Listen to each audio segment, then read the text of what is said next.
Buenas noches, me comentan que ya el padre Meloni está ya conectado. Padre, ¿nos escucha?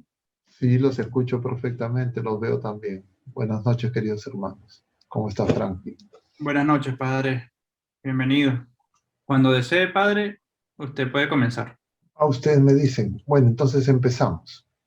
Vamos a empezar con una oración. A ver,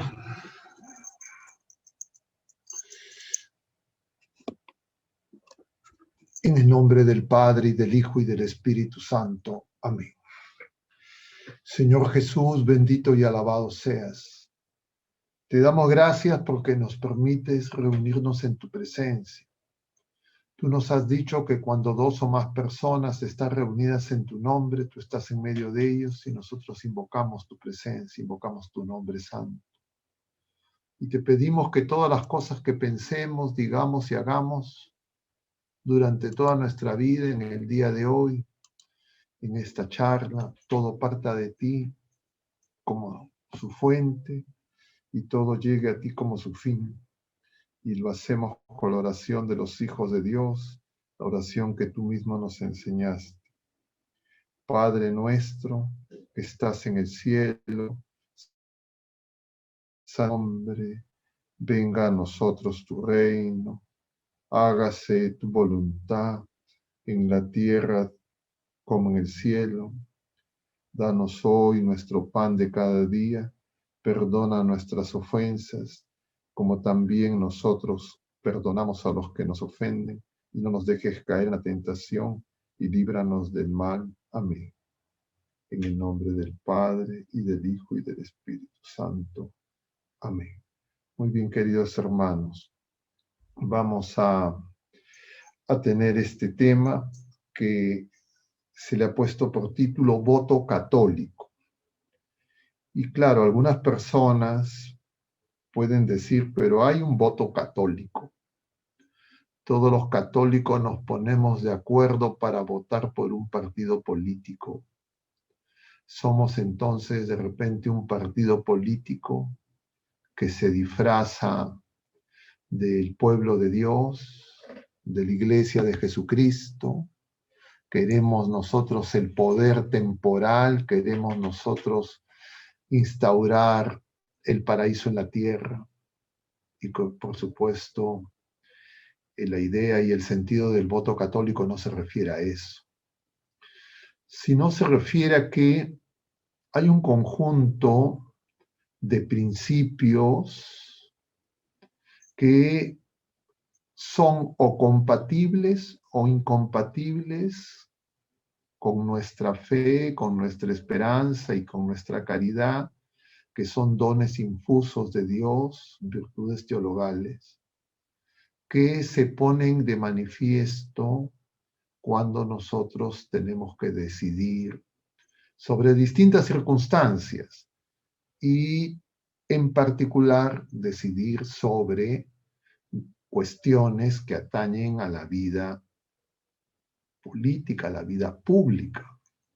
La Iglesia y nuestro Señor Jesucristo, nosotros no nos abstraemos de los problemas temporales, pero tenemos los ojos puestos en la patria celestial. Es muy común, justo lo veíamos en este capítulo 12 del Evangelio según San Marcos, que hemos empezado a contemplar los días de feria en esta novena semana del tiempo ordinario en la que nos encontramos. Y les decía, es muy común una referencia que se hace a esta respuesta que le da Jesús a los fariseos y a los herodianos que lo van a acosar con esta pregunta que ellos creían que era una pregunta en la que el Señor iba a caer en sus redes. Solamente para mencionar, este capítulo 12 de San Marcos, Jesús ya está en Jerusalén, Jesús ya entró en el Domingo de Ramos y, diríamos, las autoridades del pueblo de la primera alianza, ven en Jesús a un obstáculo, a un enemigo que hay que eliminar. Y entonces lo empiezan a acosar. Y uno de esos acosos es el de los fariseos y de los escribas, de los fariseos y de los herodianos que les mencioné, y es esa pregunta famosa acerca de los impuestos. Le dicen al Señor, ¿es lícito o no es lícito pagar impuestos a Roma? ¿Pagamos o no pagamos? Le dice. Y entonces, claro, ellos habían hecho su cálculo. Si Jesús decía no pagamos, entonces Jesús era un revoltoso, un rebelde contra el imperio, y entonces sabían el tipo de castigo y de represalia que iban a tener los romanos. Pero si Jesús, por el contrario, decía sí pagamos, ellos lo iban a enfrentar con el pueblo, que estaba oprimido por el imperio, cansado de los impuestos y que veía la hora, anhelaba la hora en que deberían de ser liberados. Y entonces Jesús les dice, denme un denario, y le entregan la moneda, el denario, y les preguntan la imagen de quién y la escritura de quién, a quién corresponde. Y ellos responden al César. Y Jesús va a responder, den al César lo que es del César y a Dios lo que es de Dios. Una interpretación antojadiza a partir de esta respuesta de Jesús es, no hay relación entre las cosas de Dios y las cosas del César. Es decir, el mundo secular, las cosas del mundo, diríamos, la política es un terreno donde no tiene que entrar la fe, no tiene que entrar la conciencia cristiana, es otro mundo, otro planeta. Y claro, eso no es el sentido de nuestra fe, porque nosotros sabemos que el Señor es Señor de todo, de lo visible y de lo invisible, de todo lo que existe.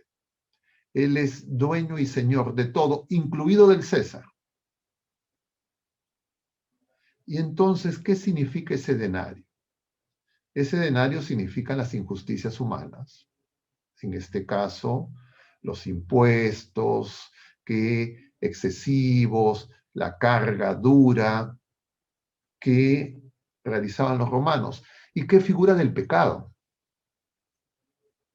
Entonces, a nosotros, a las criaturas humanas, César, Pablo, como quieran que nos llamemos, nos pertenecen nuestros pecados. Pero nosotros somos de Dios. Y entonces los pecados son nuestros. Y el Señor viene a, diríamos, acoger, a recibir nuestros pecados para redimirnos. Porque los pecados son un hecho sobrenatural.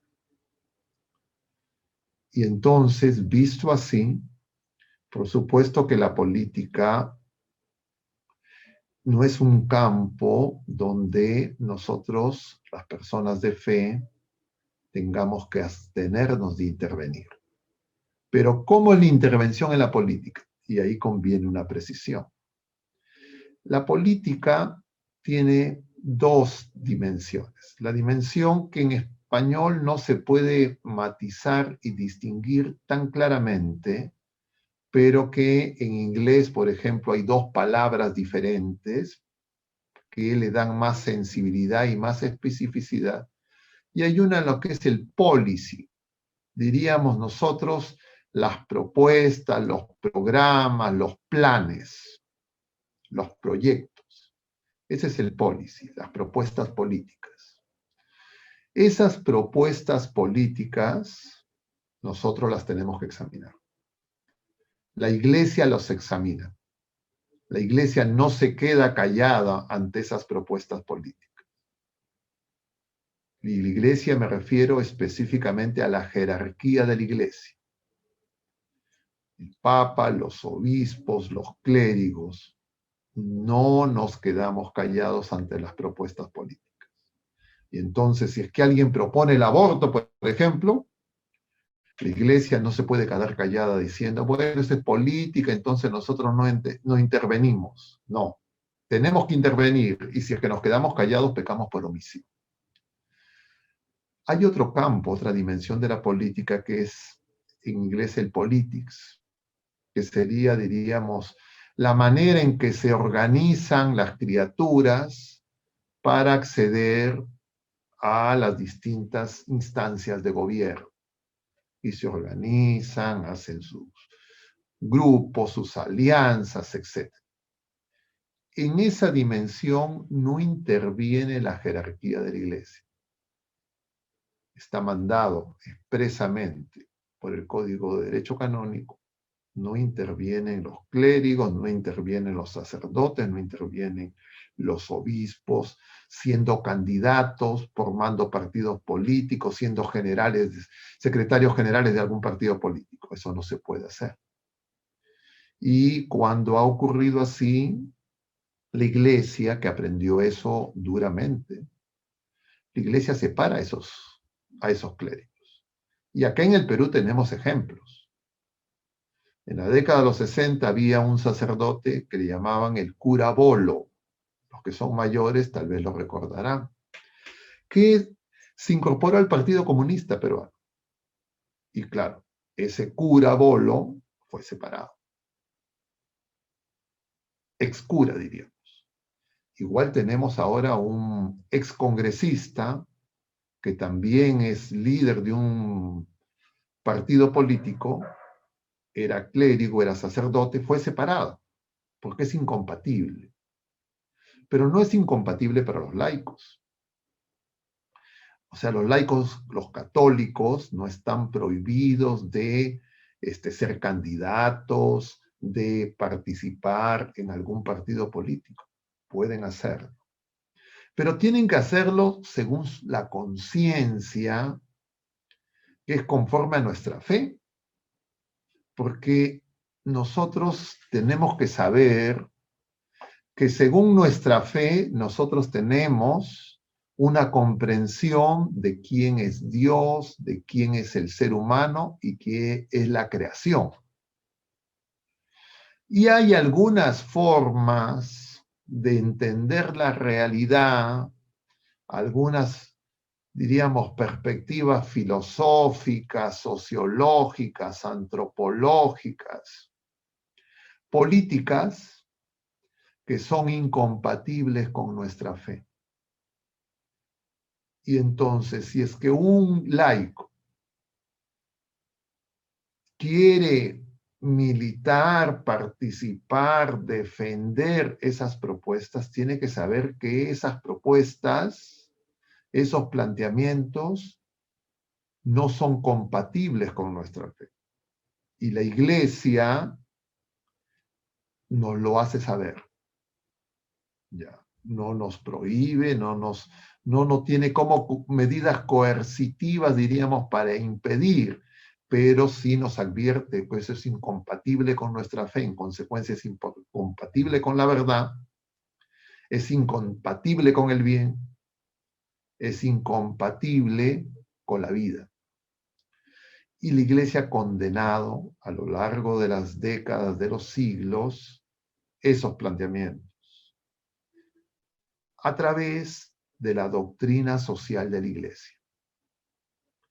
Y la doctrina social de la Iglesia son un conjunto de planteamientos para que nosotros seamos capaces de entender cómo desde la fe la Iglesia ilumina la conciencia, la razón de todos los seres humanos, incluidos de los no creyentes, para que seamos capaces de encontrar la verdad, el bien. Y entonces, en esa lógica, sí hay un voto católico. Porque no puedo decir, bueno, al final ustedes y todos nuestros compatriotas que acudan el día 6 de junio a emitir su voto, van a votar por alguien, de alguna manera, o viciarán o votarán en blanco. ¿ok? Cada quien. La iglesia no les va a pedir tomen una foto de su voto, ni nadie se los va a pedir. Pero ustedes tienen que saber que no cualquier forma de decidir en concreto, en este caso 2021, en estas elecciones, es compatible con nuestra fe.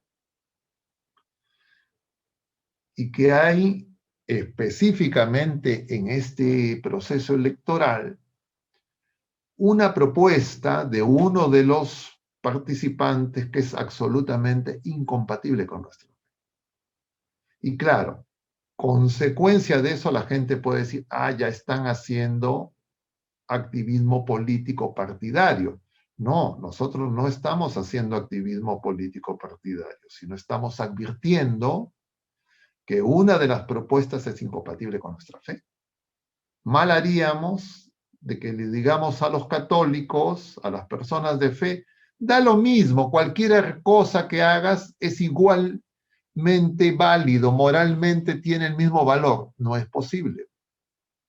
Y en este caso, no se ha dado siempre en las elecciones y en nuestro país, yo diría, tal vez estamos en una disyuntiva de este tipo por primera vez, porque se da la situación de que uno de los grupos, uno de los partidos que está participando en este proceso electoral, se declara a sí mismo marxista-leninista. Y el marxismo, leninismo y todas sus variantes son incompatibles con nuestra fe. Algunas personas dicen, pero ¿por qué si muchos de los que creemos y queremos un cambio, porque ya estamos cansados de esta forma de política, de corrupción, de injusticias, de pobreza, queremos un cambio? Y nosotros somos católicos y no vamos a dejar de ser católicos y vamos a apoyar a ese grupo. Nosotros les tenemos que decir, eso es incompatible con la fe y tienes que elegir. Ya no estás eligiendo tú simplemente entre dos partidos, sino estás tú eligiendo aceptar la fe de la iglesia revelada en Jesucristo, custodiada por la iglesia de Jesucristo, o adherirte a tus ideas temporales. Y así de claro lo entiende la iglesia. Y por eso es que la iglesia ha condenado expresamente la ideología marxista, comunista, leninista, stalinista, maoísta y todas sus variantes. ¿De acuerdo? Hay algunas personas que dicen, no, esta es una elección entre derecha e izquierda. Derecha e izquierda son dos términos, diríamos, gaseosos. ¿Ya? ¿A qué le llamamos derecha? ¿A qué le llamamos izquierda? Hay una gama muy amplia. Pero lo claro y lo concreto que se presenta en este año 2021 en el Perú es que hay un grupo que se llama marxista-leninista. Y ese grupo marxista-leninista dice que esa es su ideología. Además, claramente sus líderes dicen que tienen claro que es incompatible con la fe. Y dicen, las condiciones subjetivas no son tan fáciles de conseguir y uno de los obstáculos es la iglesia, es la religión, porque claramente para Marx la religión era el apoyo del pueblo. Entonces, ¿por qué es así de claro, así de tajante el planteamiento, lo que señala la iglesia? No es lo que yo digo, es lo que dice la iglesia y no lo ha dicho recién para el Perú, ni lo ha dicho en el siglo XXI, ni en el año 2021. Eso la iglesia lo ha dicho desde el siglo XIX, desde un principio. Y entonces, la pregunta es ¿por qué?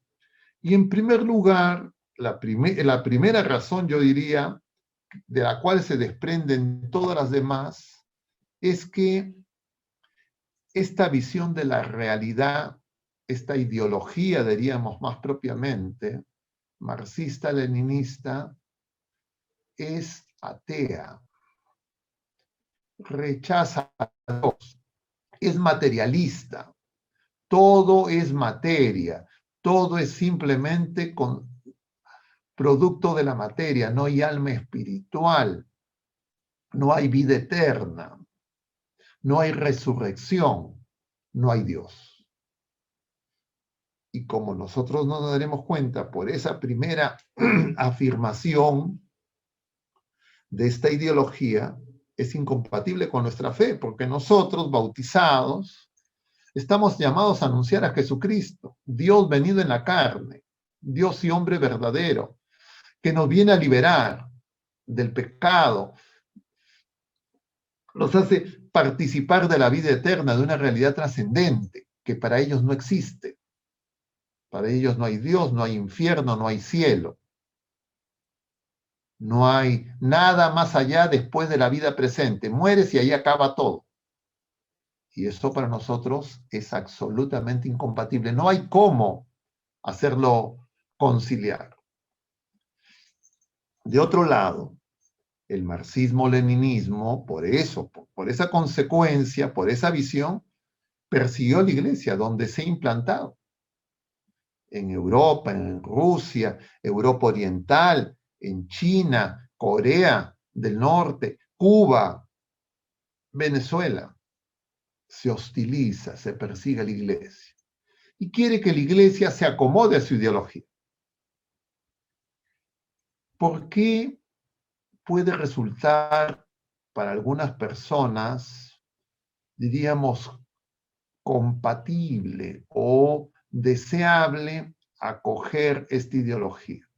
Porque hábilmente esta ideología se reviste, se disfraza, diríamos, de lucha social, de justicia social, de buscar el bienestar de los pobres, de los marginados, de los excluidos, por esta estructura, diríamos, egoísta de la sociedad. Y claro, muchas personas, si no todas, diríamos la gran mayoría de las personas no quiere las injusticias sociales, no quiere la pobreza. Menos en un país como el Perú, donde tenemos una economía muy frágil y donde uno pues fácilmente puede pasar a la pobreza. Eso ha ocurrido en el último año, como ya habíamos mencionado, 2020, como consecuencia de la pandemia, hay alrededor de 5 millones de nuevos pobres. Gente que no era pobre en 2019, antes de la pandemia, las primeras semanas de 2020, y a consecuencia de la pandemia, el año pasado y este año ha pasado a por debajo de la línea de pobreza. Y claro, esas personas, alguien les dice que la causa de su pobreza son los ricos, y entonces lo que hay que promover es la lucha de clases, porque la sociedad se divide en clases, y entonces los ricos, los capitalistas, los empresarios son los malos, y los pobres son los buenos, y lo que tenemos que hacer es, la mayoría que somos pobres, tenemos que tomar esas propiedades, esos medios de producción y construir la justicia social, y para muchas personas eso le puede resultar razonable, deseable, hacer la revolución. La iglesia, además de ser contraria a esa visión materialista, atea, también es contraria a esa visión de la sociedad. Porque para la iglesia y en nuestra fe, nosotros no dividimos a las personas según clases sociales. Para nosotros, las personas nos dividimos según estamos con el Señor o no estamos con el Señor. Eso es, pecadores o no pecadores. Y lo que el Señor nos dice es que todos somos pecadores. Y entonces para nosotros el mal, las injusticias sociales, la pobreza, el dolor, el sufrimiento, el que unos tengan mucho y otros tengan poco es consecuencia de alejarnos de Dios, es consecuencia del pecado. Para nosotros no es que unos son buenos y otros son malos. Y el pecado es la mayor desgracia que afecta a la criatura humana, no solo porque produce una injusticia temporal, sino porque produce la mayor de las injusticias. Y la mayor de las injusticias es la que se comete contra Dios. La primera y mayor injusticia del pecado es no reconocer a Dios, al Señor, como Dios, como Señor. Consecuencia de que yo soy injusto con Dios y quiero ocupar su lugar, yo no puedo ser justo ni conmigo mismo ni con ninguna otra criatura humana. Y como el pecado no lo puede eliminar, ni curar, ni resolver, ni superar, ni perdonar ninguna criatura humana, Dios mismo se ha hecho hombre para liberarnos del pecado. Y el origen del pecado es esa insidia del maligno que nos seduce y nos engaña. Y porque es así de grave, solo Jesucristo, Dios y hombre verdadero, enviado por el Padre, viene a redimirnos. Esa es nuestra fe. Entonces, cuando yo hago abstracción del pecado y quiero entender el mal, el dolor, el sufrimiento, las injusticias, como si no hubiera pecado, es lo mismo que entender la realidad, los problemas, el dolor y el sufrimiento como si no hubiera Dios. Porque si yo elimino el pecado, elimino a Dios. Lo saco de la ofensa que recibe el pecado, de la injusticia que se comete contra él, y simplemente se convierte en un problema meramente humano.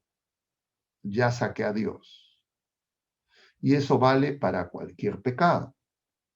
Yo les decía, creo que el jueves pasado, no estoy tan seguro, porque como he estado hablando de estas cosas en varios sitios, no tengo el registro preciso, pero lo voy a repetir en todo. No siempre fue así. De alguna manera, ya la humanidad entera, con el anuncio del Evangelio, tenía esto claro. Pero a raíz de la Revolución Francesa, en el siglo XIX, aparecen las ideologías. Las ideologías son mentiras, engaños, autoengaños, para que nosotros nos expliquemos quién somos, quién es Dios y la realidad, pero sin Dios. Eso apareció explícitamente, elaboradamente en el siglo XVIII. Doctrinas cerradas, herejías, han habido siempre, desde el inicio de la revelación, incluso en la primera alianza, y también con Jesucristo y después de la ascensión a los cielos de nuestro Señor Jesucristo. Pero planteadas como ideologías solo a partir del siglo XVIII, que además tenían un agregado, que es el que nosotros estamos viendo ahora. El agregado de buscar un cambio radical, una revolución. Ese ímpetu revolucionario aparece en el siglo XVIII. La primera es la Revolución Francesa. Antes el antecedente que había era la reforma, no era revolución. Pero la Revolución Francesa, con los filósofos de la Ilustración francesa, son los que plantean una visión deísta de la realidad. Deísta con D. ¿Qué implica una visión deísta? Es, no negaban a Dios. Hay un Dios, pero es un Dios que no interviene de la criatura humana en la historia. Es decir, no es un Dios encarnado, no es Jesucristo. porque Jesucristo es el Dios encarnado. Jesucristo es el Verbo eterno, la segunda persona de la Santísima Trinidad, que nace de María Virgen, Dios y hombre verdadero. Y él entra en la historia, el Eterno entra en la historia. Entonces la Revolución Francesa lo que hace es niega a Jesucristo. Dice, Dios sí, Jesucristo no. Es decir, Jesucristo no es Dios. Es un maestro, es un sabio, puede ser un santo, pero no es Dios. ¿Y por qué les estorba que sea Jesucristo Dios? Porque si Dios entra en la historia, nosotros ya no podemos hacer cualquier cosa, sino que tenemos que tomar en cuenta lo que nos dice el Señor. Y entonces es ahí en la Revolución Francesa, y a consecuencia de la Revolución Francesa, en que se empieza a interpretar justamente la participación en la vida social de una manera en que cada vez menos tenga influencia nuestra fe y nuestra fe, hijos de Dios, hermanos de Jesucristo. Y lo que el Señor enseña es revelación, en consecuencia es verdad revelada y que para nosotros eso es norma de vida. Y entonces la vida moral, es decir, el bien y el mal, se definen conforme a Jesucristo. Y esa revolución, la Revolución Francesa, supuestamente no era contra la fe, supuestamente era contra las monarquías absolutas, es decir, contra el poder temporal de los reyes, que eran monarcas absolutos. Y entonces, esa ideología trató de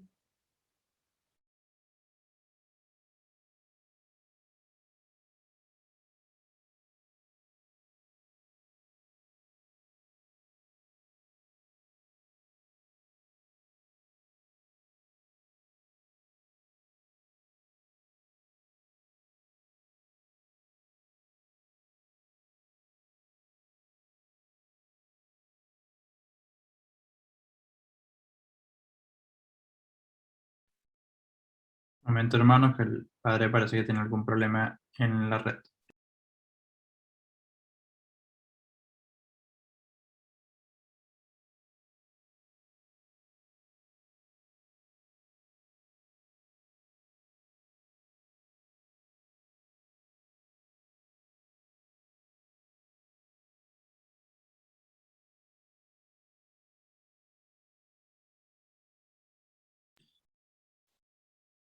Mientras el padre se vuelve a reconectar, les recordamos que pueden ir haciendo sus consultas por el chat. Por el chat es la forma que lo estamos realizando. Y el padre al final va a ir respondiendo sus consultas, ¿sí? Esperemos unos minutos mientras el padre se vuelve a conectar, por favor.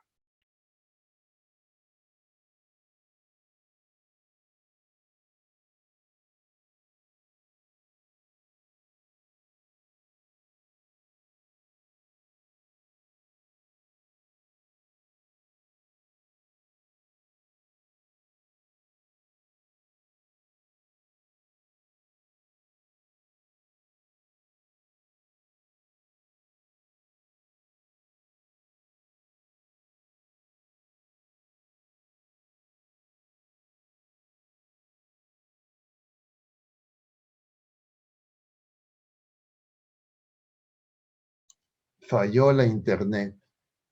Disculpen, no sé en qué momento, pero bueno, a ver. Yo les estaba hablando de la Revolución Francesa, que origina la Revolución Burguesa, es decir, de los pequeños artesanos, de los pequeños empresarios, que eran los burgueses, que habitaban en los burgos, en las ciudades, de ahí viene la palabra. Ese desarrollo, diríamos, productivo de los burgueses va a dar origen al capitalismo. Es decir, estos burgueses van a ir acumulando bienes, riquezas, y va a producirse la primera revolución industrial. Es decir, van a aumentar por una serie de innovaciones tecnológicas la capacidad productiva, las fuerzas productivas, que va a hacer que sea menos dependiente de mano de obra, de trabajadores, por esta industrialización que va a producir fábricas, máquinas que van a reemplazar al hombre. Y entonces se va a producir desempleo, se va a producir menos ingresos, y entonces se va a producir una crisis económica severa. Y la Iglesia en ese contexto, con el Papa León XIII, da la primera encíclica de la doctrina social de la Iglesia, que se conoce con el nombre de las cosas nuevas, Rerum Novarum, y empieza a hablar justamente de la situación injusta en que vivían esas personas y que eso era condenado por la Iglesia. Es decir, la Revolución Francesa va a producir el desarrollo del liberalismo. Ustedes recuerdan que la Revolución Francesa tenía tres, diríamos, lemas: libertad, igualdad y fraternidad.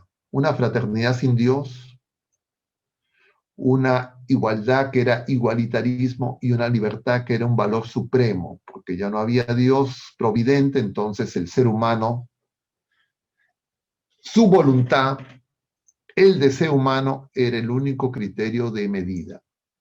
Y entonces aparece esta revolución burguesa, esta revolución capital, esta innovación y desarrollo capitalista, consecuencia, pero luego vienen sus excesos. Y surge en respuesta a la revolución industrial y a estos desarrollos, diríamos, de este capitalismo salvaje, llamemos así, surge la respuesta, diríamos, socialista.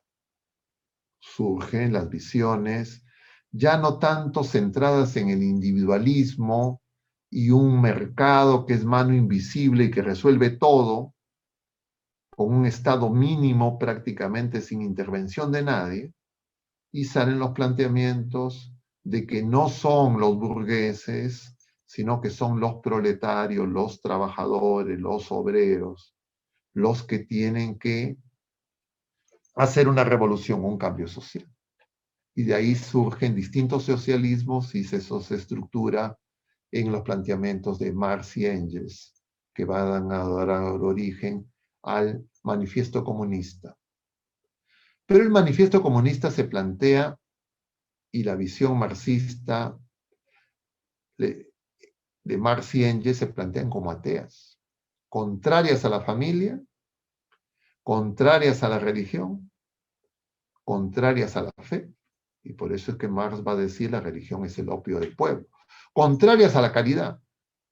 Porque la caridad cristiana, que es no buscar el enfrentamiento, sino buscar la solidaridad, compartir, ellos lo veían como un freno a las condiciones subjetivas para la revolución.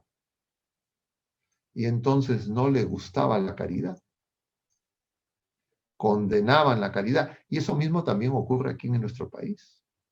Ha ocurrido y en todos los lugares donde estos planteamientos se han llevado adelante. En conclusión, estas ideologías son condenadas por la Iglesia. Tanto el liberalismo como el marxismo. Ambas, al presente, son dos caras de una misma medalla, de una misma moneda. Eso surge, entre comillas, en la síntesis que hace este secretario general del Partido Comunista Italiano, Antonio Gramsci, cuando desarrolla los planteamientos de la revolución cultural, del marxismo cultural, ya en el siglo XX, década del 30, después de la Revolución Rusa. Y lo concreto es que esa visión de la sociedad, más aún al presente, como se ha verificado históricamente, no reduce la pobreza en ninguna parte donde se implantó luego de la Unión Soviética y en adelante hasta 1992, se extendió por muchos países. En ningún lugar ese modelo social, de organización política, de manejar la economía y de atender a los pobres redujo la pobreza. Lo que se produjo es empobrecieron los países, hubieron más pobres, pero un grupo pequeño de personas, los dirigentes, se enriquecieron. Y eso ha pasado en el mundo entero sin excepción, no hay ninguna excepción. Y entonces, por esa razón, la Iglesia recusa la lucha de clases, que es contraria a nuestra fe, al Evangelio, porque Jesucristo nos hace hijos de Dios en Él. Y entonces en el Perú, ¿qué es lo que tenemos? Que cerca del 70% de católicos, si contamos los seguidores de Lutero, 90% están divididos, porque el país está dividido. Pero no está dividido por nuestra fe, sino está dividido por la ideología que es intrínsecamente divisora, porque los planteamientos del grupo político que ha asumido esta ideología es los pobres contra los ricos, todos los ricos son malos, todos los pobres son buenos, y nosotros decimos, no, somos pecadores, y pecadores hay buenos, hay pobres y hay ricos. O sea, el pecado no es propio de una etnia, no es propio y exclusivo de un estatus socioeconómico, no es propio y exclusivo de un partido político, sino el pecado es algo que hiere a la criatura humana. Y entonces los arreglos sociales para resolver y buscar el bien común, lo ha demostrado la historia, pero la Iglesia incluso antes lo condenó. Estas visiones marxistas, leninistas y todas sus variantes no son la solución. Pero ahora en el Perú se plantean como solución. Y hay muchas personas que efectivamente creen que en ese deseo de cambio, creen que ahí van a encontrar una respuesta. Y no porque hay esa división, la Iglesia se puede quedar callada. Es decir, bueno, ahí cada quien decida. No, la Iglesia les tiene que decir lo que ha dicho siempre y en todos los lugares, que esa visión es contraria a nuestra fe. Ahora, algunos retrucan y dicen, pero entonces tenemos que aprobar la corrupción, tenemos que defender un, un grupo de bandidos, etcétera. Y entonces nosotros decimos, por supuesto, la Iglesia dice, no, nosotros estamos en contra de todos los pecados, pero no de los pecadores. Y las elecciones en el Perú en este año, esta segunda vuelta, en realidad no están enfrentando a dos personas, a dos candidatos, sino lo que se está enfrentando son dos cosmovisiones de la realidad. Y hay una que es intrínsecamente perversa y contraria a nuestra fe. La otra, tenemos muchas observaciones, pero observaciones a personas, no a la visión, a la ideología. Porque la ideología marxista, leninista es totalitaria. Y entonces, un voto católico, según conciencia de fe, conciencia recta, no puede apoyar esa opción. Muchos tal vez lo hagan, pero va a ser en contra de la fe, en contra de lo que nos enseña la Iglesia, en contra de la revelación. Probablemente la mayoría, espero que sí, engañados, no saben. Algunos tal vez sí con plena conciencia, esos tendrán mayor responsabilidad. Pero nosotros tenemos que orar por todas esas personas.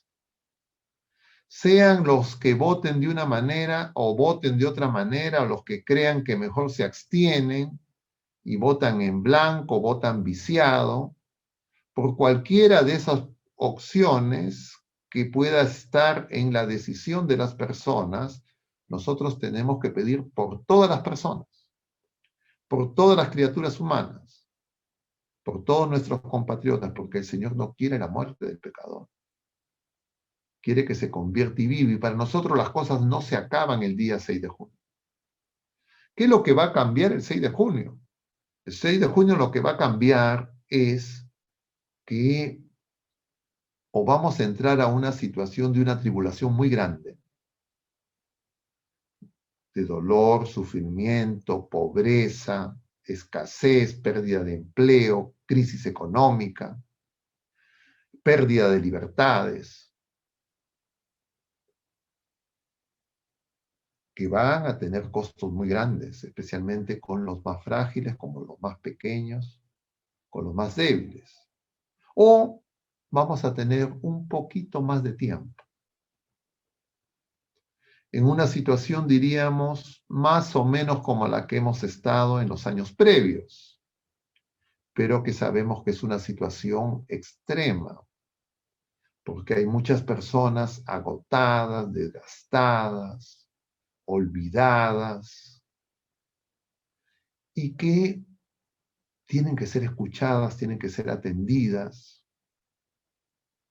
tienen que haber una respuesta del Estado y de la sociedad, de las instituciones públicas y privadas, pero especialmente de los católicos. Porque esta situación que enfrentamos se está produciendo no en un país ateo, se está produciendo en un país donde el 90% se reclama cristiano y el 70% aproximadamente católico. Y entonces nosotros tenemos que reconocer que no estamos viviendo nuestra fe. Porque si nosotros estuviéramos realmente siendo testigos creíbles de nuestra fe, no estaríamos en la situación extrema en la que nos encontramos, incluida la pandemia. Porque la pandemia explica muchas cosas, ha sido un desencadenante de muchas cosas, pero tal vez es uno de los elementos más importantes, pero no es el único. Nosotros hemos vivido durante años, décadas y tal vez siglos una situación de instituciones precarias, de una situación donde no se está atendiendo a grupos importantes de la población como estos esperan, al punto que la gente pueda creer que la solución está en el veneno, en los que proponen lo que es para su mal. Y nosotros no somos inocentes, porque hemos, diríamos, pecado por lo menos de omisión. Y entonces, ante la situación, nosotros tenemos que clamar al cielo y lo primero que tenemos que pedir es perdón. Pero ¿qué es lo que pasa y qué es lo que está ocurriendo en medio de esta situación? Que hay unas personas que se disfrazan de dignos, que están con la piedra en la mano. Entonces esos dignos, en lugar de clamar al cielo y decir, Señor, yo también he pecado, le piden a la candidata que pida perdón, que se arrepienta y una serie de requisitos. Para mala suerte, no sé, pero esta mujer lo ha hecho. Entonces ha perdido perdón, ha dicho que ya no va a volver a hacerlo, etc. Le han pedido que firme papeles públicamente y lo ha hecho. ¿Y qué dicen estas personas dignas? No le creo.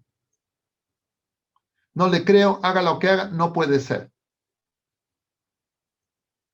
Y el otro que les dice que es marxista-leninista, que la democracia es una pelotudez, eso no son mis palabras, que lo primero que van a hacer es van a crear una asamblea constituyente, cambiar la constitución y no van a dejar el poder, que no creen en este sistema democrático,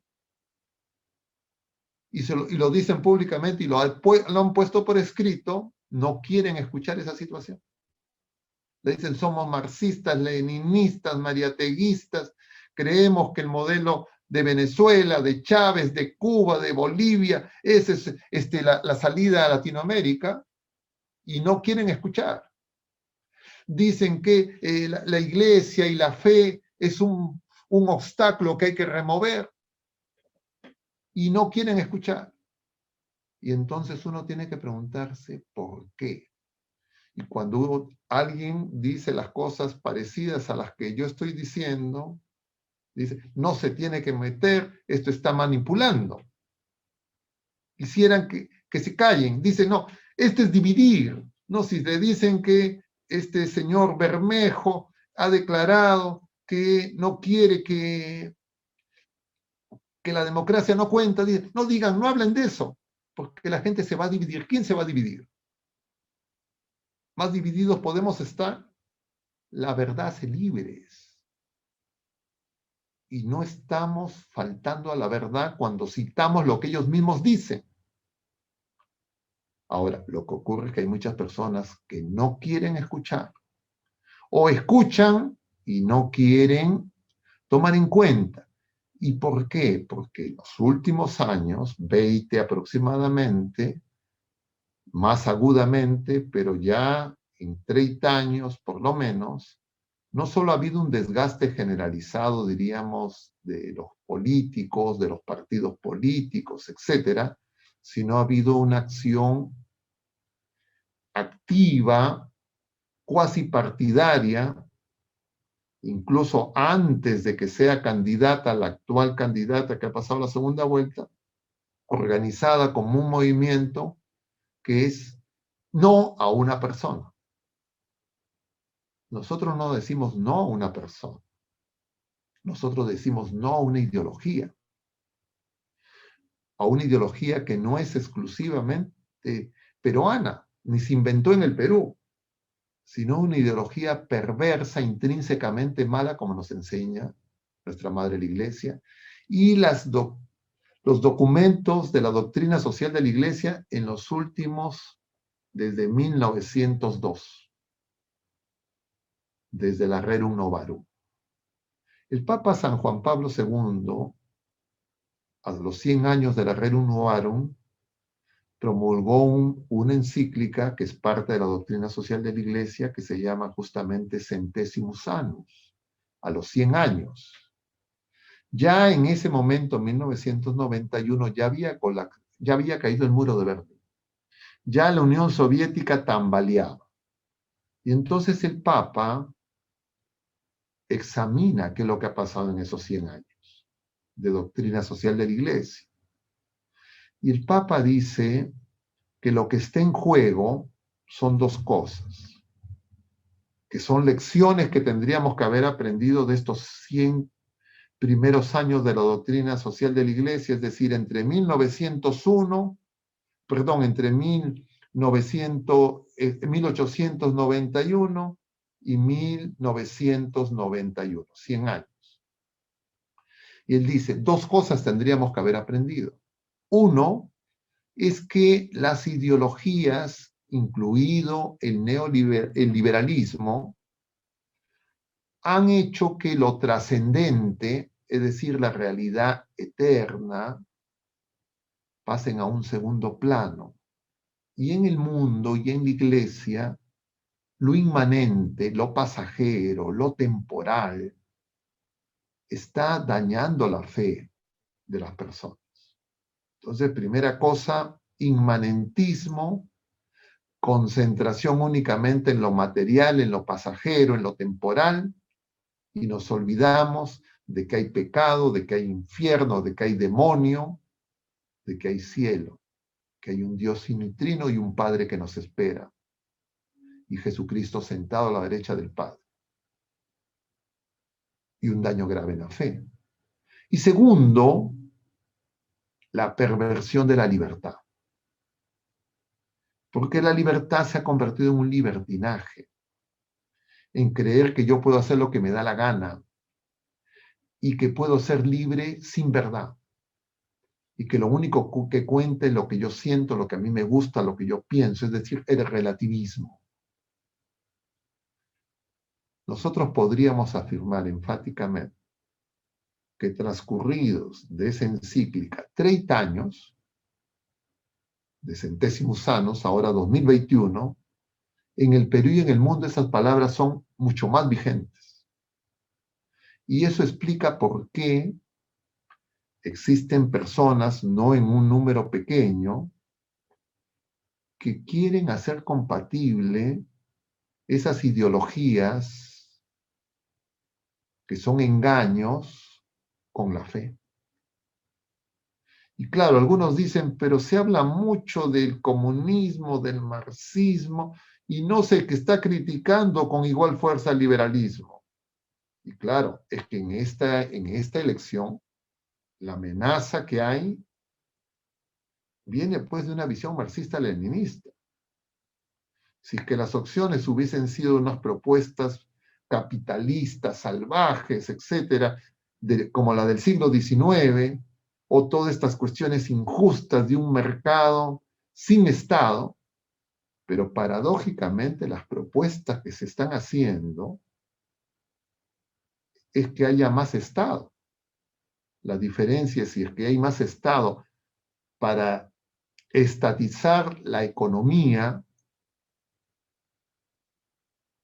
y eso la experiencia peruana la tenemos y en el mundo y eso no funciona, o más y mejores políticas públicas para una política social que atienda a las personas de mejor manera. A lo largo de la historia, esas políticas públicas, esa política social se fue desarrollando.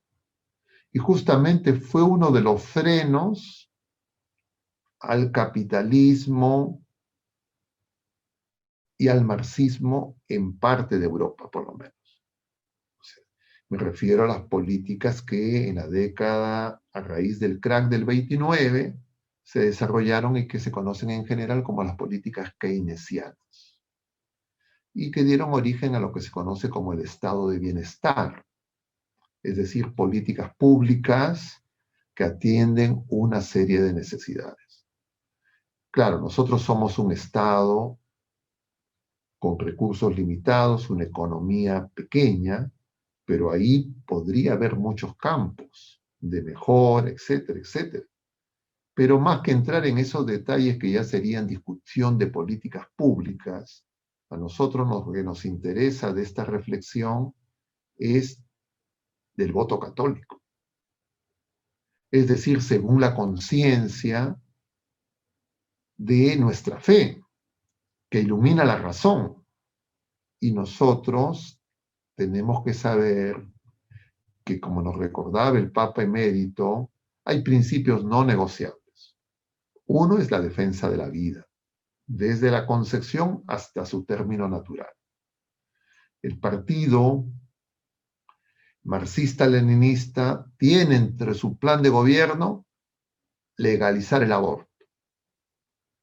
Por esa razón es incompatible, porque es un principio no negociable para nosotros, las personas de fe. Y entonces sí, yo con conciencia católica rechazo ese planteamiento, sea de ese partido o de cualquier otro, sea quien sea. Lo segundo es la familia. La familia fundada en el matrimonio, sacramento, un varón y una mujer. Sobre eso los planteamientos del partido, diríamos, que lidera las encuestas, hasta donde se han hecho públicas, no son tan claros, pero sí es preocupante lo que entiende sobre la responsabilidad de los padres de familia sobre la educación de los hijos. Porque en el último domingo enfáticamente lo declaraba el candidato, el Estado tiene que controlar a las empresas, tiene que controlar la producción y también las familias, también la sociedad y también la educación. Entonces, una educación donde los padres no tienen la primera responsabilidad y donde el Estado tiene un rol subsidiario, también es un principio no negociable. Así le resulte más cómodo a los padres de familia. Así los padres de familia crean que no quieren hacerse cargo de la responsabilidad de educar en la fe y en la moral a sus hijos. Pero ese es algo no negociable, propio de nuestra fe. Y lo tercero es el bien común.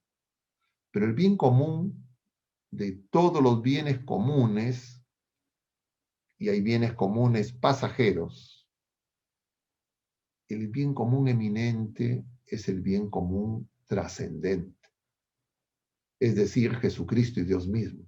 Y entonces una propuesta atea, una propuesta que cree que la iglesia es un obstáculo para sus objetivos políticos, que quiere minimizar la acción evangelizadora, que cree que cualquier creencia religiosa es igual, que cree en la violencia como partera de la historia. O sea, es absolutamente incompatible.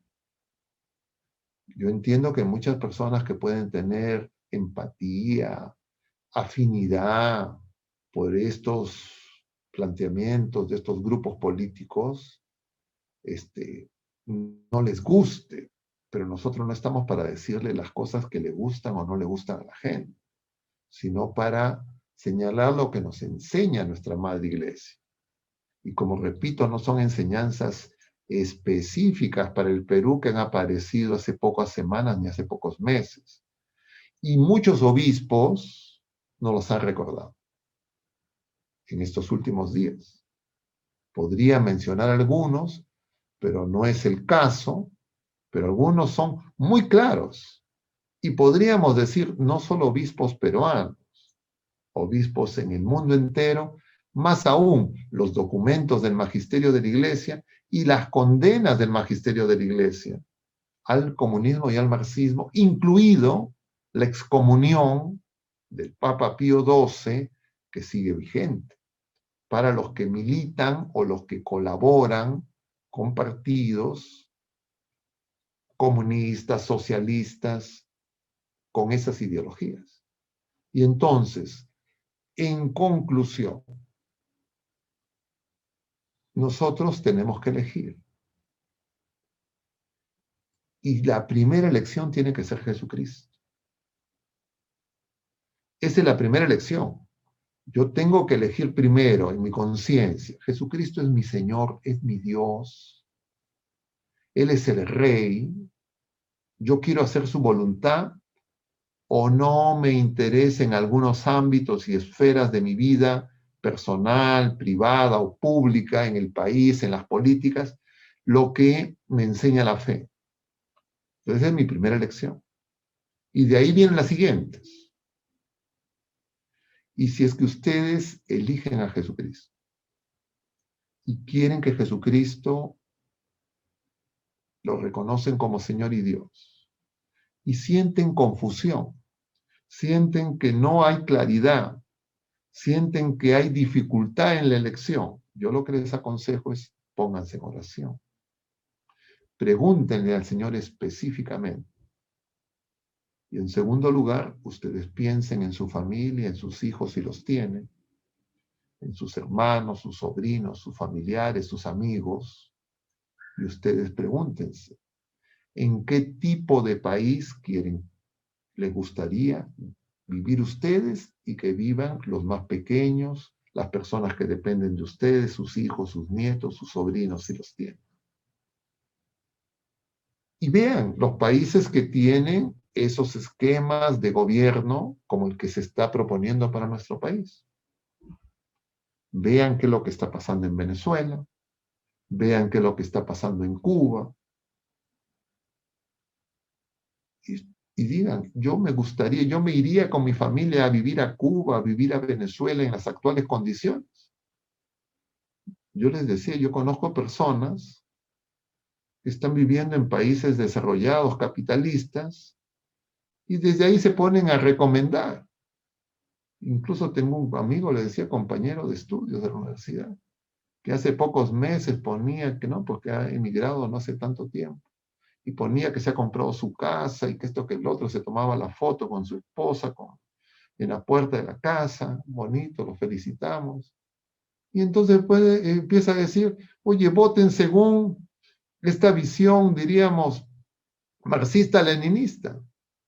Yo no le diría, oye, pero entonces, ¿por qué no te vas a vivir mejor a Venezuela o a Cuba? Si tanto te gusta ese modelo, si crees que es tan justo, si tú crees que es tan bueno, ¿por qué no deseas eso para tus hijos, para tus nietos, para ti mismo? Claro, para personas que de repente en la sociedad tienen una situación de menos posibilidades y oportunidades, claro, para muchos hermanos nuestros efectivamente, diferencia entre vivir en el Perú, vivir en Venezuela, vivir en Cuba, es prácticamente, yo diría, para ellos igual, porque su situación es precaria, su situación es de extrema pobreza. Pero nosotros entonces tendríamos que preguntarnos, en las últimas décadas, qué ha ocurrido con las oportunidades en nuestro país. Y lo cierto, según todas las cifras, es que en las últimas décadas, la pobreza ha venido reduciéndose sistemáticamente. No ha desaparecido y existe todavía un alto porcentaje de pobres. Pero se ha agravado en el último año. Y en el último año ha habido un empobrecimiento acelerado que explica la desesperación de muchos hermanos y necesita de nuestra comprensión, pero también necesita de nuestra acción.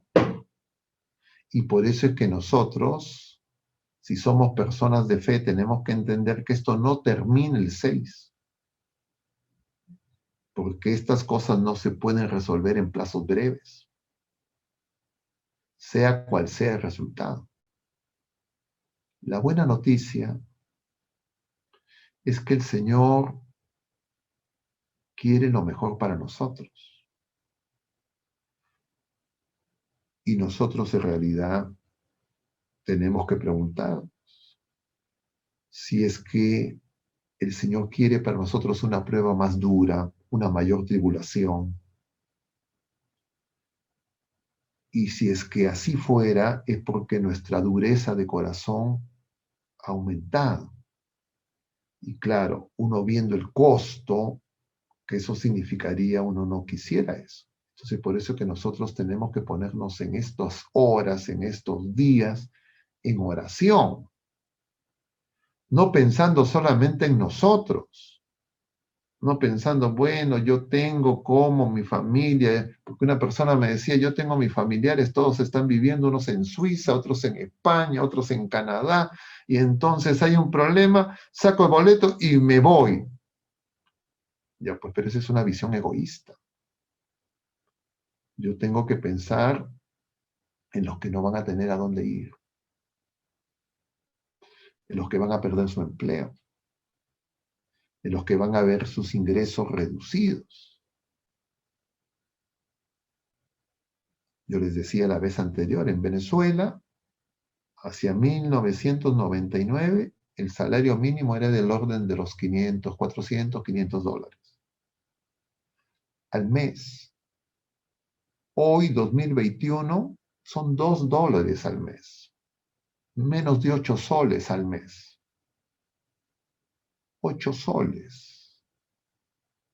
Claro, cuando uno ve ese dato, entiende por qué cerca de 6 millones de venezolanos han salido. Y si es que no han salido más, no es porque no quieren, porque están contentos. Entonces nosotros podríamos decir enfáticamente, citando a lo que dice este arzobispo mexicano, que yo les invito a que a que repasemos, ¿no? Este arzobispo, que ahorita les doy el nombre, Monseñor Pedro Pablo Elizondo, dice: la Iglesia Católica condena al comunismo por ser un sistema ateo, opresor de las libertades fundamentales y porque hace a los pobres más pobres. Y entonces, esa es la elección que nosotros tenemos que tomar. Esa es la elección que tenemos que tomar. Las personas, no es que no cuentan, me refiero a los candidatos. Es decir, mi elección no es Castillo o Fujimori. Mi elección es una propuesta que busca un cambio revolucionario, marxista, leninista, ya probado y demostrado y experimentado en muchos lugares, o un tiempo para que los peruanos podamos empezar de nuevo en este bicentenario. Y yo voy a dejar ahí mi intervención para poder comentar de repente alguna pregunta, alguna observación de parte de ustedes. Muchas gracias. Gracias, padre. Sí, tenemos varias preguntas y varias preguntas que son bien álgidas porque hay bastante confusión referente a esto, ¿no? Entonces, voy con la primera, padre. Hay un contexto para esta pregunta y es que hay un obispo peruano muy conocido, no voy a decir nombres, pero bueno, que ha pasado pues cosas como que, bueno, hay un seminario de líderes católicos sobre laicos de política y se dan varias ponencias. En una de esas ponencias se hace una apología a la teología de la liberación, que sabemos que tiene corte marxista. Se hace apología al padre Gutiérrez, quien creó, entiendo, esta teología. Hay católicos y dice que, bueno, como hay grupos de católicos en muchos lugares de la sociedad, pues no se le puede decir que hay un voto católico, porque irrespeta la conciencia de cada católico. Y bueno, aquí viene la pregunta de Carlos, del panel, de los asistentes, que dice: Padre Augusto, yo he escuchado a los obispos, a ciertos obispos, que tienen una prédica totalmente sesgada sobre este tema. ¿Por qué nuestra Iglesia Católica no tiene una sola versión? Y en estos dos sacerdotes dejan libre albedrío al voto católico. Es sabido que el Papa Pío XII excomulga a todos los comunistas. A ver, nosotros no perdemos nunca nuestro libre albedrío. No el que yo sea bautizado, que haya completado mi iniciación cristiana, que sea clérigo, que sea casado, que sea laico comprometido, en ningún caso el Señor nos priva la libertad. ¿De acuerdo?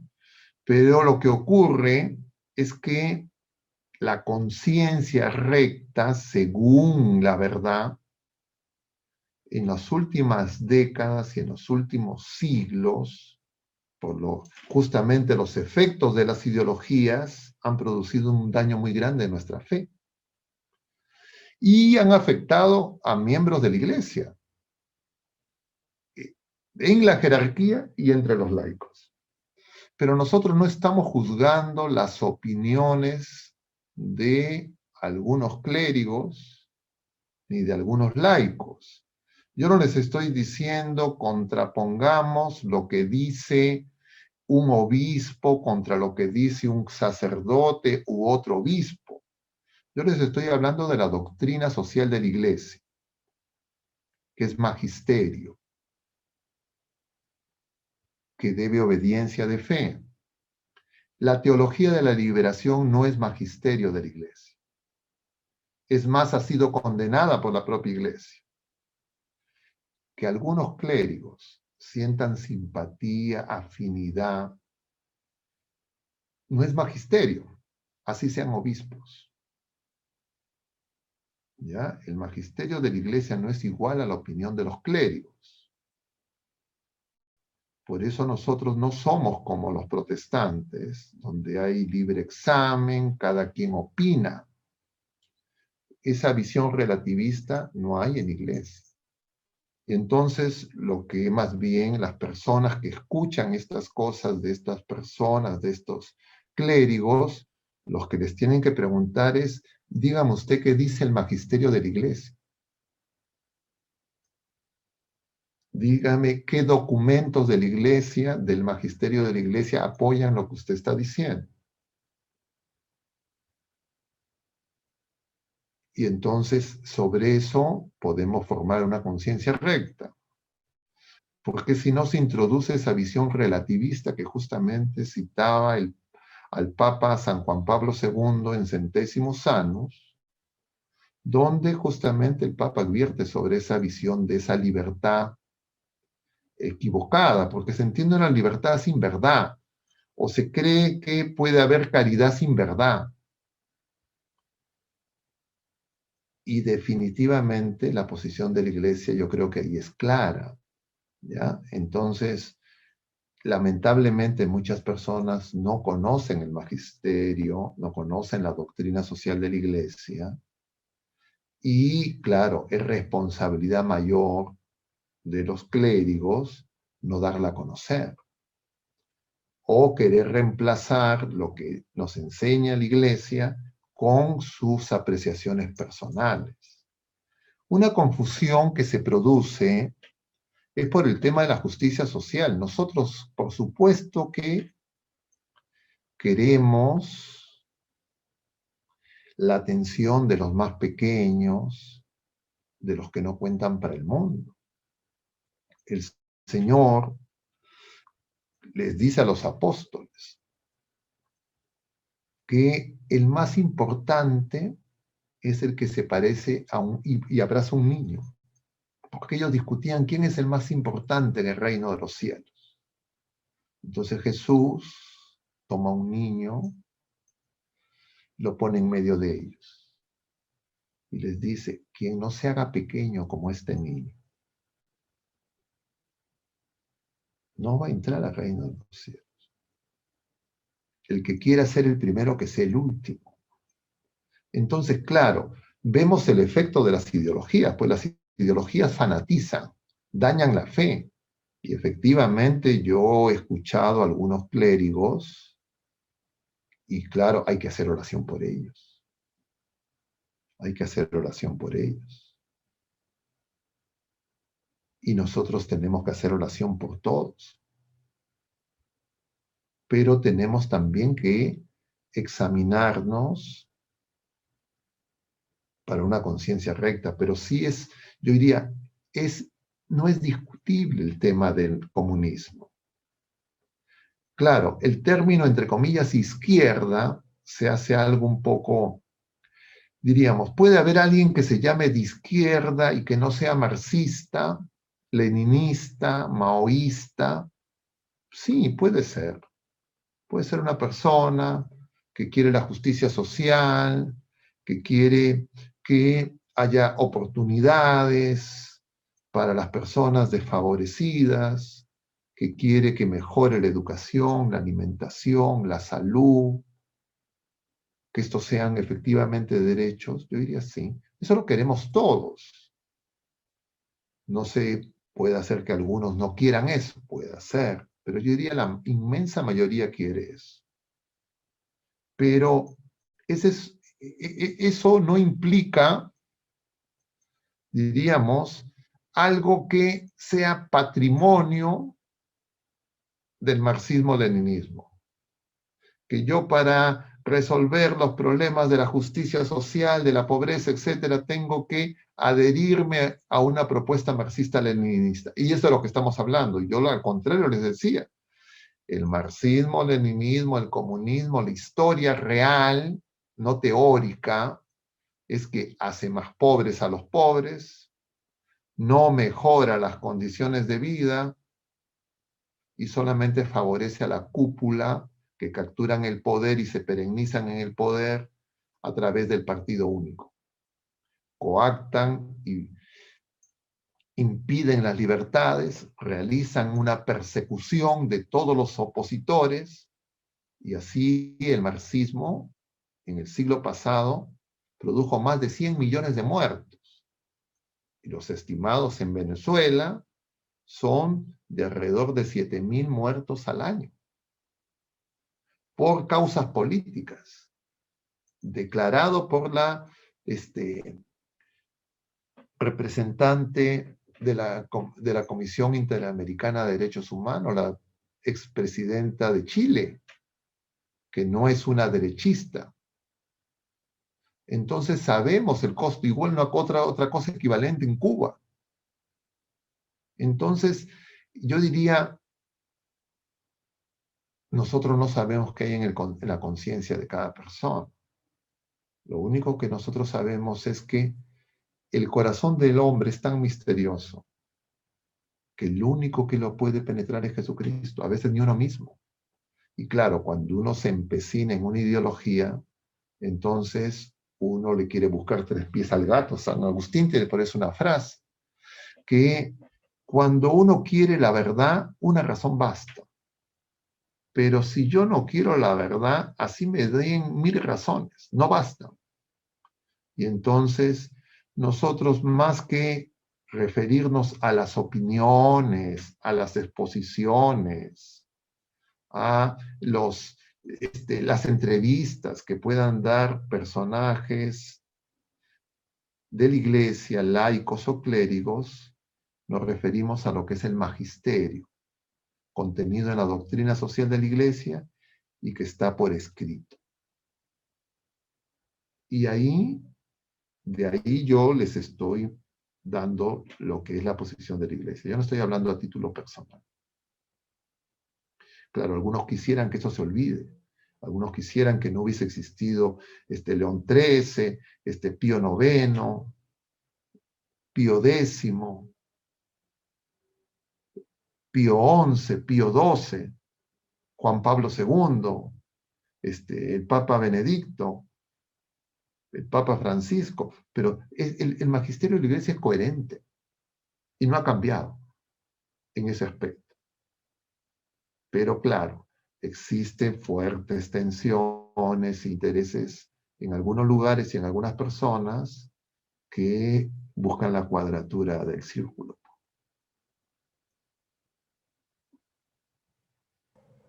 Muchas gracias, padre. Por ahí, Natalie creo que tiene otra consulta. Buenas noches, padre. Buenas noches.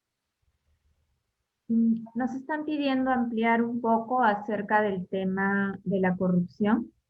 Miriam nos comenta, el negar a Dios es el ateísmo y es pecado, y se ha escuchado muchos discursos al respecto, pero la corrupción también es pecado, y no ha sido tema de reflexiones u homilías en nuestra iglesia.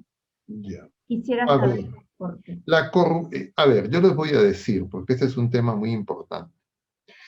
El marxismo, el materialismo, el negar a Dios es intrínsecamente corrupto. Si yo me digo marxista, leninista, comunista, es como que yo digo soy corrupto. ¿Por qué razón? Porque la corrupción tiene que ver con negar la vida eterna. Eso es lo que nos dice San Pablo en la primera carta a los romanos, es revelación de Dios. Entonces San Pablo dice, se creían sabios y prefirieron a las criaturas, capítulo primero de la carta a los romanos, prefirieron las cosas creadas al Dios incorruptible. Son corruptibles, prefirieron lo corruptible a lo incorruptible. Entonces, el Señor nos dice también en los Salmos, no me dejarás conocer la corrupción, me enseñarás el sendero de la vida. Es decir, la corrupción es todo lo pasajero, eso es lo corrupto. Jesucristo nos abre el camino a lo incorruptible, a la vida eterna. ¿Okay? Entonces, la corrupción yo no la puedo entender sin el pecado, sin rechazar a Dios. Pero justamente las ideologías materialistas, ya desde el siglo XVIII y más en el siglo XX, empezaron a hablar de las realidades como que no fueran pecado. Entonces, en las sociedades secularizadas del siglo XX y siglo XXI se habla de corrupción. Pero cuando se habla de corrupción se habla como de delitos humanos, no como pecado. Y efectivamente en nuestro país y en muchos países son delitos. El robo, el enriquecimiento ilícito de funcionarios públicos, que se conoce como corrupción. En muchos países, les pongo el ejemplo, Suiza, por ejemplo, la corrupción es que un funcionario público reciba dineros para favorecer intereses, diríamos, privados. Y no es corrupción en Suiza que un privado reciba dinero público. ¿Se entiende la diferencia? Es decir, si una empresa recibe dinero público, una empresa privada, no es corrupción. Pero si un político, un funcionario público, recibe dinero o se apropia de dinero público o de una empresa privada para que favorezca ese interés particular, eso es corrupción. ¿Se entiende el asunto o no se entiende? ¿Estoy claro? No, a ver, porque no sé. Okay. Entonces, ¿por qué se dan ese tipo de maniobras que también se da en el Perú? En el Perú, cuando nosotros tenemos un grupo de los jueces anticorrupción por el caso Lavajato, los fiscales, ¿no? Famosos fiscales que los ponen como héroes. Para esos fiscales que son héroes, que una empresa se apropie del dinero público vía sobreprecios, no es corrupción. Tan es así que los aceptan como colaboradores eficaces. Ese es el caso de Odebrecht. El responsable, el jefe de Odebrecht en el Perú, no está enjuiciado, no está acusado. Es colaborador eficaz. ¿Por qué? Porque es una empresa privada. Los acusados son los funcionarios públicos. Entonces, ver la moral sin Jesucristo, es decir, sin identificar lo que es el pecado, pasa pues lo que dice justamente el Señor: da al César lo que es de César y a Dios lo que es de Dios. Entonces, oscurece la razón. Okay, eso es el primer punto. Entonces, lo incorruptible se refiere a lo eterno, a lo trascendente. Pero existen pecados, el pecado de robo, el pecado de enriquecimiento ilícito. Pero cuando sacas a Dios, las leyes humanas son antojadizas. Y resulta, si roba un empresario, no es corrupto. Si roba o recibe coimas un funcionario público, es corrupto. ¿Ustedes creen que eso es moralmente lícito según nuestra fe? Por supuesto que no.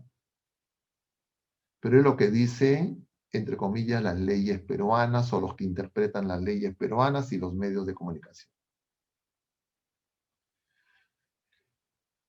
Y lo que ha ocurrido en los últimos años es que una estrategia internacional para imponer este sistema político, diríamos, del socialismo del siglo XXI, que se instaló en el Foro de Sao Paulo, utiliza como sus agentes operadores a empresas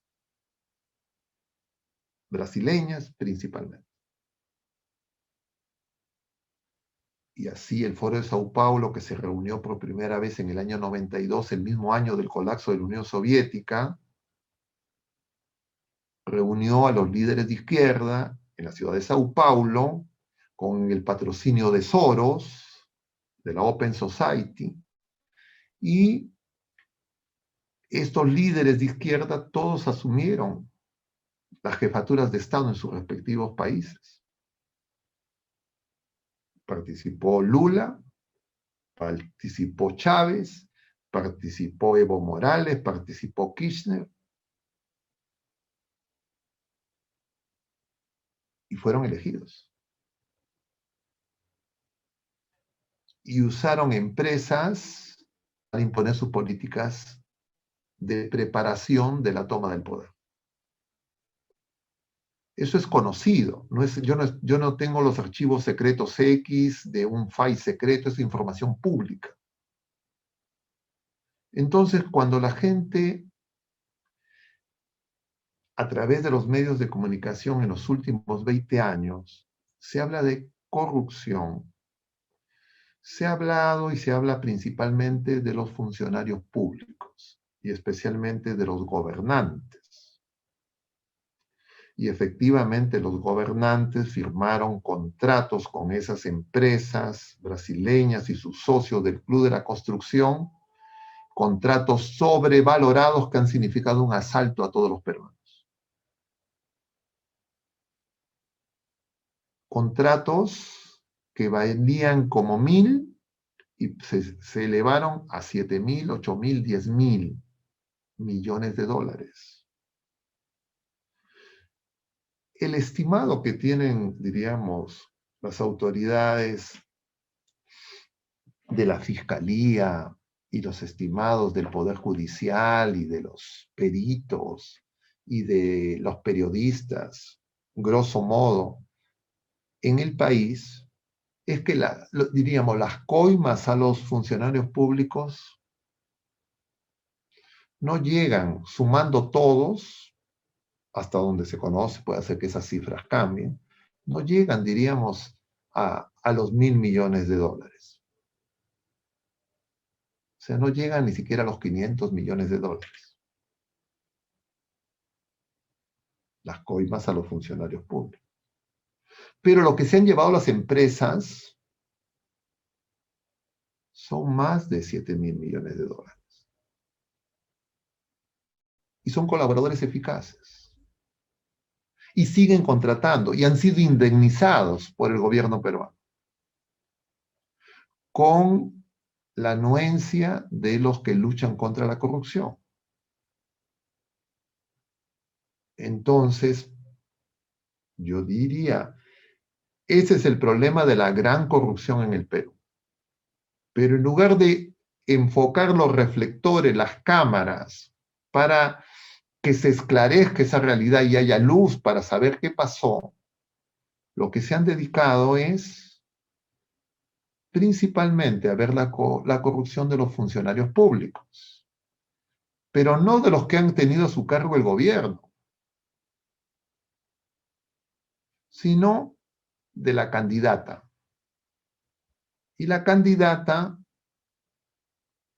es acusada, y la gente dice, está acusada, tiene 30 años han pedido 30 años de prisión por corrupción, pero la gente no sabe de qué la están acusando, la mayoría de las personas. ¿De qué la acusan? La acusan de haber recibido donación durante la campaña electoral del año 2011. De ahí vienen los 30 años, por eso estuvo 1 año y medio presa, como prisión preventiva. Pero resulta que esta mujer no ha firmado ningún contrato con ninguna empresa pública, con ninguna empresa privada.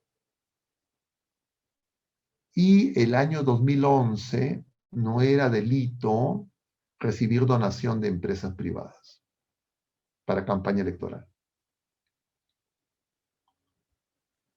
¿Por qué la acusan? Han tenido que fabricar que en realidad no es un partido político, sino lo que es una organización criminal que quiere llegar al gobierno porque quiere asaltar al país.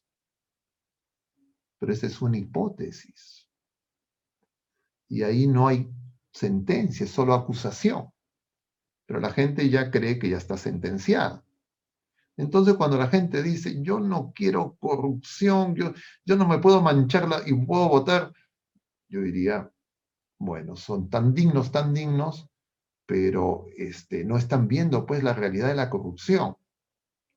Punto adicional, la corrupción es un pecado y un conjunto de pecados. Entonces, claro, un funcionario público o una persona que no ha sido funcionario público todavía no ha sido probado a ver si es corrupto o no es corrupto. Solo cuando eres funcionario público y tienes responsabilidad sobre el manejo de fondos, al cabo de que termines tu ejercicio en esa responsabilidad, se podrá saber si tú has sido corrupto o no has sido corrupto. Los que no han tenido esa responsabilidad, por supuesto, como dicen, están en las manos limpias, pero hay que verlos después de que se sientan en esa responsabilidad. Y lo concreto es que los presidentes en el Perú en los últimos años, todos están comprometidos.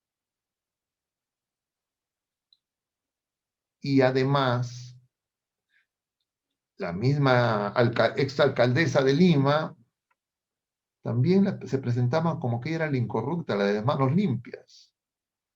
Al cabo de terminar su gestión, se ve que no ha estado tan limpia como se creía, porque no es un asunto meramente moral, es pecado. Entonces, si creemos que eso se resuelve con leyes humanas, si eso se resuelve con jueces, que eso se resuelve con otros partidos políticos, que se vayan todos, es un error que nosotros los católicos tendríamos que tener claro. Pero claro, si sacamos a Dios, entonces no nos damos cuenta que la única manera de vencer el pecado es con Jesucristo. Pero claro, de conveniencia, muchas personas prefieren agarrar la piedra y lapidar. Y eso es lo que han hecho los medios de comunicación en los últimos 20 años. Entonces, como les decía, se ha organizado un partido anti, y entonces han hecho de ese grupo el chivo expiatorio. Entonces, en estos momentos ahora se crea un problema, porque resulta que tienen que escoger o por ese chivo expiatorio corrupto, etcétera, etcétera, o por el comunismo. Y entonces la gente dice, no, yo prefiero el comunismo a la corrupción. Yo les diría, el comunismo es intrínsecamente corrupto. No hay nada más corrupto que el comunismo. Entonces es contradictorio decir o comunismo o corrupción. Claro, cuando se personaliza y solamente se ve esta elección como si fuera cualquier otra elección, ¿no? Dice, no, bueno, acá vamos a estar en cuestión de a qué persona elegimos y total, si nos equivocamos en 5 años lo cambiamos, pero el problema es que acá no se trata solamente de una elección entre dos personas, dos candidatos. Aquí estamos ante una elección entre un grupo que no cree en la democracia, un grupo que tiene una visión marxista-leninista, que quiere hacer una revolución y que quiere controlar y quedarse para siempre. Como ellos lo dicen abiertamente, yo no lo estoy diciendo, estoy citándolos. Entonces ustedes tienen que imaginar, si son padres de familia, ustedes mismos, qué tipo de país quisieran vivir. Si ustedes dicen, bueno, ¿sabes que yo quiero que haya libertad de expresión? Yo quiero que haya libertad de culto, yo quiero que haya propiedad privada, una economía de mercado, o yo quiero que todo sea estatizado, que no haya libertad de expresión, que no haya libertad de culto, que haya partido único y que de aquí en adelante sea un grupo que nos gobierne. Entonces, según eso, ya tenemos claro que pueden elegir, pero como una de esos modelos ya es conocido, la iglesia nos dice, eso es contrario a nuestra fe. No me gusta, etcétera. Bueno, ya cada quien resolverá sus gustos. Muchas gracias, padre. Tenemos varias preguntas. Voy con la tercera.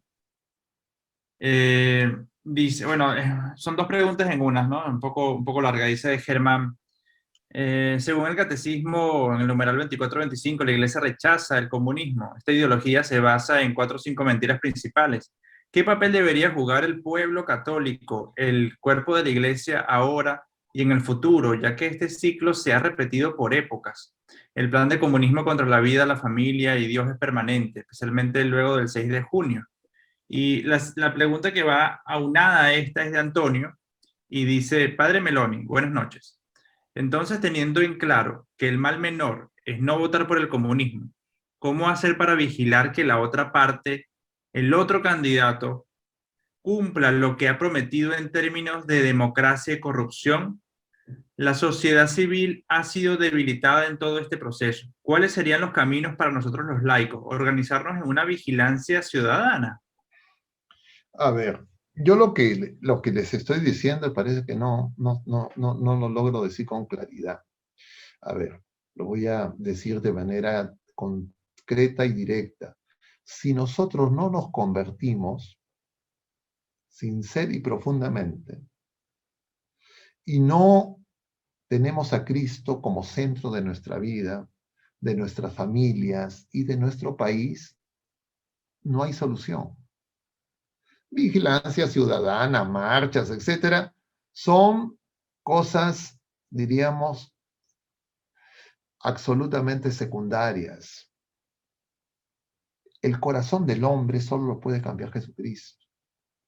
Si nosotros no nos terminamos de dar cuenta de esto, claro, nosotros vamos a tener siempre una acción, diríamos, doble vida, que podemos creer que tenemos una vida de fe personal, privada, y para la vida pública tenemos otras formas de actuar. Nosotros, en otras palabras, ¿cuáles son nuestras armas? Nuestras armas, en primer lugar, es conversión cotidiana, sacramentos, oración, y que las familias, las personas vivan la fe. No, pero a mí me gusta marchar, etcétera, puede ser, pero es secundario. Porque ya hemos visto lo que significan las marchas. Ya hemos visto lo que significan el control ciudadano. Recientemente, el año pasado, en el Perú, hubieron las marchas en noviembre,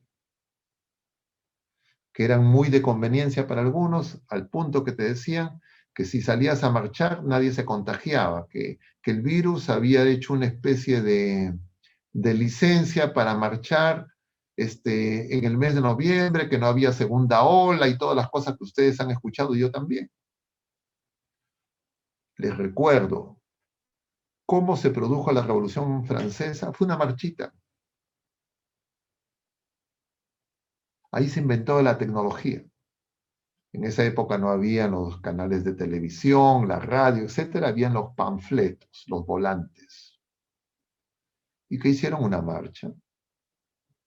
Embriagaron a los guardias, llevaron a algunas señoras, algunas féminas, se distrajeron los guardias, se metieron al templo y capturaron. Así fue la Revolución Francesa.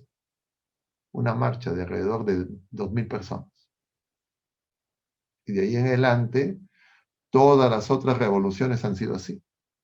Igual la revolución bolchevique, agitación, descontento, etcétera, etcétera. Una marcha y ya. Un muerto, ya. Escándalo.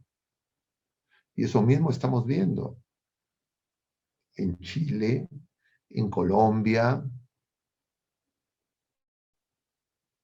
Y eso es una tecnología. Entonces nosotros tenemos que darnos cuenta que justamente cuando nosotros decimos voto católico no es algo que se reduce a ir a marcar en una cédula de votación, sino es elegir a Jesucristo. Nosotros tenemos que darnos cuenta que tenemos que ser testigos. El católico no es una criatura humana común y corriente. Nosotros hemos recibido dones divinos, sobrenaturales. Y si no vivimos plenamente la fe, entonces no vamos a hacer luz en medio de este país en tinieblas y de grandes confusiones. y fácilmente vamos a ser manipulados y vamos a ser parte de la confusión y del problema. Entonces, para que si nosotros realmente amáramos a nuestro país, amáramos a nuestra familia, amáramos a nuestros compatriotas, nosotros tendríamos que darnos cuenta que la manera de ayudarlos es nosotros viviendo plenamente nuestra fe. Cada uno de nosotros siendo testigo, cada uno de nosotros siendo personas fieles al Señor y de esa manera poder ayudar a nuestros hermanos. Pero sí, yo creo que no tiene nada que ver y bueno, hasta dentro de 5 años, si es una cuestión simplemente, no, y tenemos que hacer oración. Eso es más eficaz que cualquier otras acciones, entre comillas, cívicas.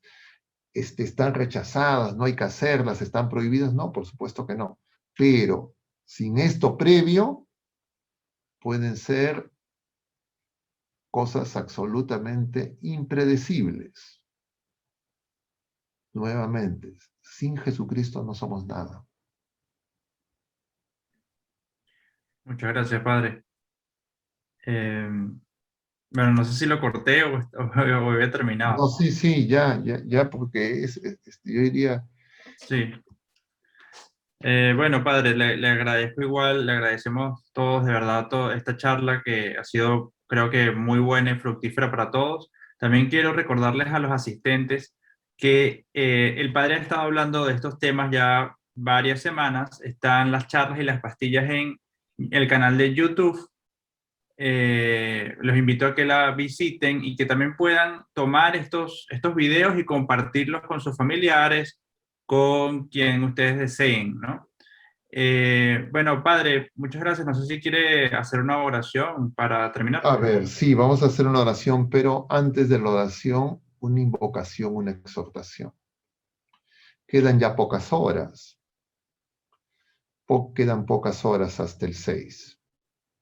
Y la decisión que se tiene que tomar es muy importante. Tiene muchas consecuencias que pueden tener implicancias por muchos años. Entonces no es algo así para tomar a la ligera. Entonces yo les exhorto a ponerse en oración. Les exhorto a que se examinen, examen de conciencia. Les exhorto a que reciban confesión sacramental, la Eucaristía, a que oren por todos nuestros compatriotas, por todos los que están participando y comprometidos como candidatos, como diríamos, adherentes de los dos candidatos. Que oren por toda la jerarquía de nuestra iglesia y por ustedes mismos y por todos pedir dos cosas. Primero, que el Señor nos perdone, que tenga piedad de cada uno de nosotros, de cada uno de nuestros compatriotas, de nuestro país. Y segundo, por la conversión de cada uno de nosotros y de todos nuestros compatriotas, que podamos volver a Él, que el Señor no cese su efusión perenne del Espíritu Santo, para que nosotros podamos, en este año del Bicentenario, empezar de nuevo como país. Corregir todo lo que tenga que ser corregido, pero que lo hagamos según la voluntad de Dios, que reine el amor, no el odio, que aprendamos a perdonarnos y a reconciliar, que podamos realmente ser, como decía el Papa San Juan Pablo, miembros de este continente de la esperanza que está asolado por tinieblas muy profundas, y que ojalá que nuestro país pueda ser luz no solo para los peruanos, sino también para otros hermanos en nuestro continente, que signifique un renacer en la vida de hijos de Dios. Clamemos al Señor, hagamos oración en casa, con compañeros de trabajo, por donde vayamos. es indispensable. Los que tengan mayor fortaleza y puedan hacer, agreguen ayuno, mortificaciones, si tienen alguna enfermedad, alguna tribulación con la que tienen que llevar adelante sus actividades cotidianas, ofrézcanlas para que sirvan de expiación por tantas omisiones, por tantos pecados, por tantas mentiras, por tantos engaños y autoengaños. Él es nuestro Salvador. Y vamos a Él con nuestra Madre Santísima. Vamos a encomendarnos a ella y a San José. Y a la multitud de santos, en especial a los santos peruanos. Dios te salve María, llena eres de gracia, el Señor es contigo. Bendita eres entre todas las mujeres, y bendito es el fruto de tu vientre Jesús. Santa María, Madre de Dios, ruega por nosotros pecadores, ahora y en la hora de nuestra muerte. Amén. El Señor esté con ustedes, y la bendición de Dios Todopoderoso, Padre, Hijo y Espíritu Santo, descienda sobre todos ustedes, permanezca para siempre. Mucho ánimo, queridos hermanos, que Dios los bendiga. Hasta la próxima.